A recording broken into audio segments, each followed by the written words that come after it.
Hey everybody, this is Julie, the main stamper. I'm an independent demonstrator with Stampin' Up! And I'm back with another video in my series called Mondays Are Hard, Stamping Shouldn't Be. And I am exploring with you fabulous cards that require minimal supplies and minimal efforts to get those great results. Today we are making this wonderful card, and it is using one stamp set as we always do on our Monday cards. This is the Daisy Lane stamp set. It is not new to the new catalog, but it is current in the new catalog. And also there are two punches that coordinate with this stamp set. We've got one for the large daisy and one for the medium daisy, but we are only using minimal supplies on our Monday cards, so we're only using one stamp set, not the coordinating punches. We also use two colors of ink. In today's card we have Bermuda Bay and Shaded Spruce. So we've got that nice blue-green pattern going on here. And our cardstock colors as well, we have two cardstock colors. We've got Pool Party and Whisper White. So one stamp set, two colors of ink, two colors of cardstock, and one fantastic card. As always, they go together quick and easy. So follow me. I'm going to show you how to do it, and let's get stamping. So to begin, as always, we take our half sheet of cardstock and we fold it in half. I like to hold the ends with my fingertips and take my bone folder and burnish the crease and get a nice crisp edge, and then I like to invert it, flip it around again, and use my bone folder one more time, and I get a really nice inner crease that way. So this is our card base. We're going to go ahead and set that aside. We don't need that right now. We are going to bring in 2 pieces of Pool Party cardstock, and again, all of these dimensions are on my blog. If you want to go on there and get the card recipe, you certainly can.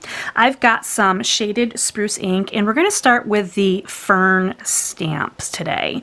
So what we're going to do is we're going to create this great background pattern. So on our Monday cards, we are just using cardstock.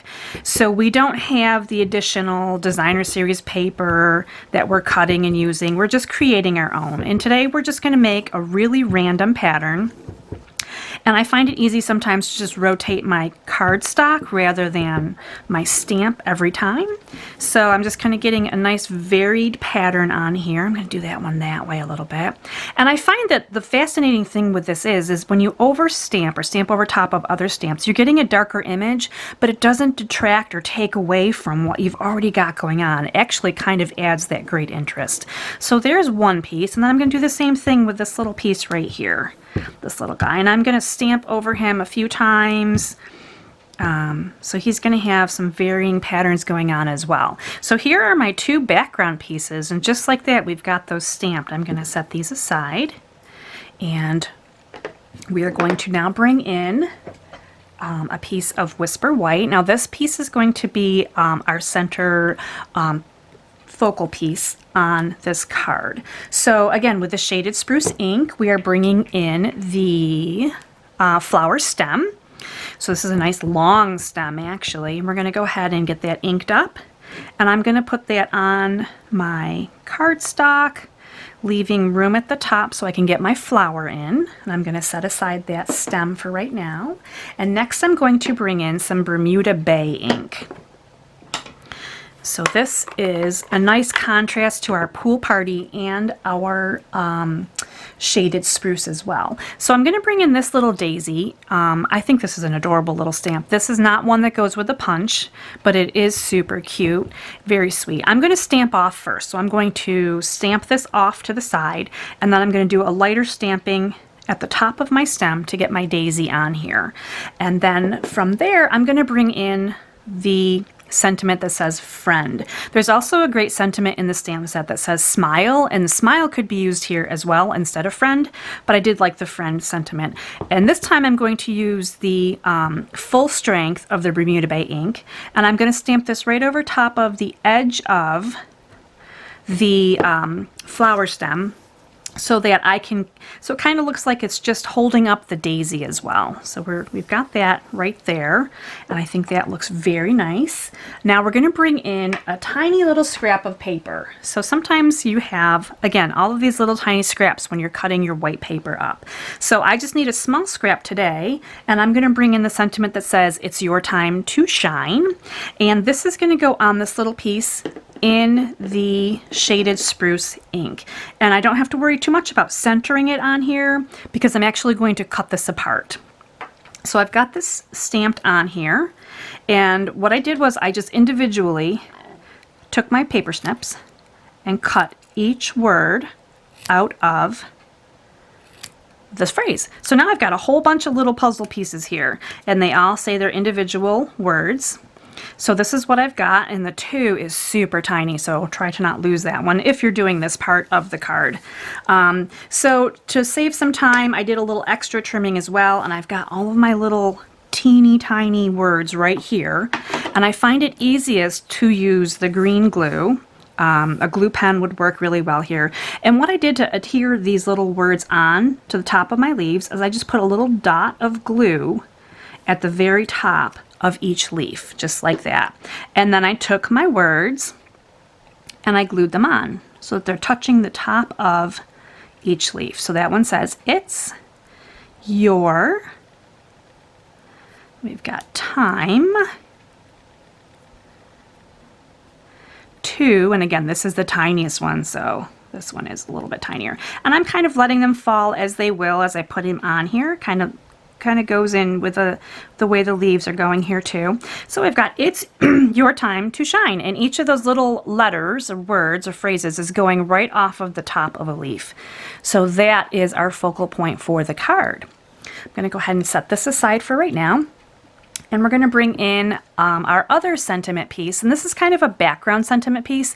I love to use the stamp sentiments as backgrounds as well, as something that you can read right away on the card. So for this piece of Whisper White cardstock, we are bringing in the sentiment that says, the best moments in my life happen with you, and we are going to stamp this 3 times with the shaded spruce ink.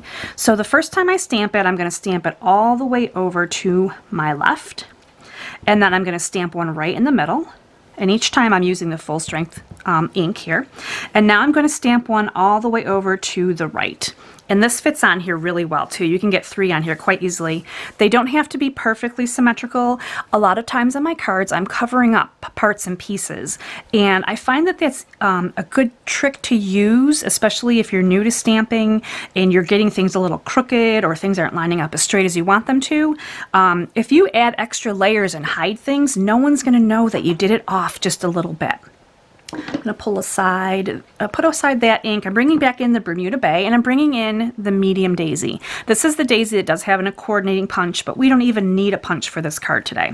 So I'm going to flip this back facing me, and I'm taking the daisy stamp, and this is the Bermuda Bay ink, and I'm going to actually stamp off twice and use the 3rd generation ink.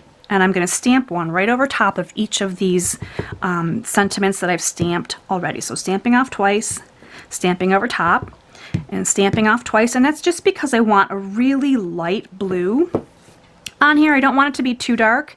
I want it to be able to read the sentiment easily, but I do want that color. I don't want it to be such a stark white color. So that is all of the stamping that has just occurred for the outside of our card. So fast and easy. Now we're going to do some assembly. That's where we're at. So I'm going to bring back in the card base and my glue, and I start with the biggest piece first. I find that it's easier to start with the bigger pieces and then work my way through. So I'm going to add some adhesive to the back of this.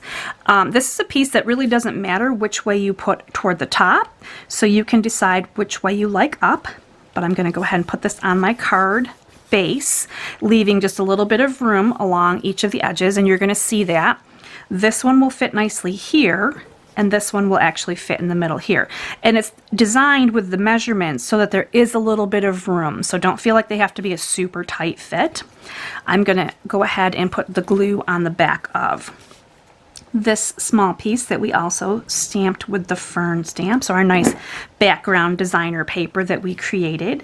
And I'm going to put this here toward the bottom, and again I'm just trying to kind of line it up side to side, and then this one is going to go right in the middle. So I'm going to add my adhesive and get this one to lay right in the middle here. And that green glue gives me a little bit of wiggle room so I can move things around just a little bit. So here is the beginning of our card. And I think that's a really kind of a neat layout to be able to cut parts off and have a sentiment right in the middle. So we're going to do our layering piece next. And we've got 3 pieces here. We've got the one that we stamped and assembled some words on, and we've just got 2 pieces of plain cardstock. So I'm going to go ahead and put the Pool Party over top of the Whisper White. And again, this is just for matting effect. I love to create the mats, and I usually create the mats 1/4 inch smaller as I go down in size, or 1/4 inch bigger as I go up in size. So the measurements again are on my blog if you want to figure out what sizes that I'm using. This one's going to go right here, and we have created a really pretty matted piece to go on the front of our card, and that's just going to go on very simply right here. I think the hardest thing about this card today, guys, probably was getting those teeny tiny letters cut out and attached to the leaves. So not too difficult at all. Now when I put this on my card, I tried to leave just a little bit of room so you can kind of get the idea that we continued stamping this across without actually seeing a lot of it. Your mind sees the repeated pattern going across, and your mind fills in the blanks sometimes when you see something like this. So this is the outside of our card. We are already done with that part. Now, as always, I like to do a little something on the inside, and on this piece I did another little daisy. So I'm going to bring in the inside piece of my card, another piece of Whisper White. I will bring back in the shaded spruce ink. And this time we just need a little bit of green. We don't need to ink up the entire stamp because we're just putting a little tiny bit of the stem right here in the bottom corner. And now I'm going to bring back in the Bermuda Bay, and I'm going to bring back in my little daisy flower, and we're going to go ahead and stamp this cute little daisy right on top. And there it is, just like that. Super sweet and simple. Sometimes that's all you need, is just that little tiny bit on the inside of your card, so that when someone opens it up and looks inside, there's also something beautiful to look at, just like when they are looking at the outside of the card. And I'm going to go ahead and put this in here. It looks like I've got some extra ink, as always, on my fingers. And yeah, there it is. Look at that, little extra ink, but it's okay because it's a little artsy going on here. So there we have the inside of our card and the outside of our card. Another fantastic and easy card. So I hope you enjoyed the easy making of this great card today on our Mondays Are Hard Stamping Shouldn't Be Monday. If you like the card recipe, the dimensions that went into this particular card, head over to my blog, themainstamper.com. I will share that recipe there, as well as some pictures on how I assembled it. And that's an easy way to follow along, and feel free to incorporate your own stamps, your own colors and inks into this great design and create something fantastic. I hope you're enjoying my easy cards that are quick and fun to make, and I hope that the people that are receiving these great cards you're making are enjoying them just as much as you are when you get to sit in your craft room and create. So please come back and see me next Monday. I'll come up with another stamp set, a new design, some new colors. We will explore a brand new card. I will see you then. Have a great week, everybody. Bye.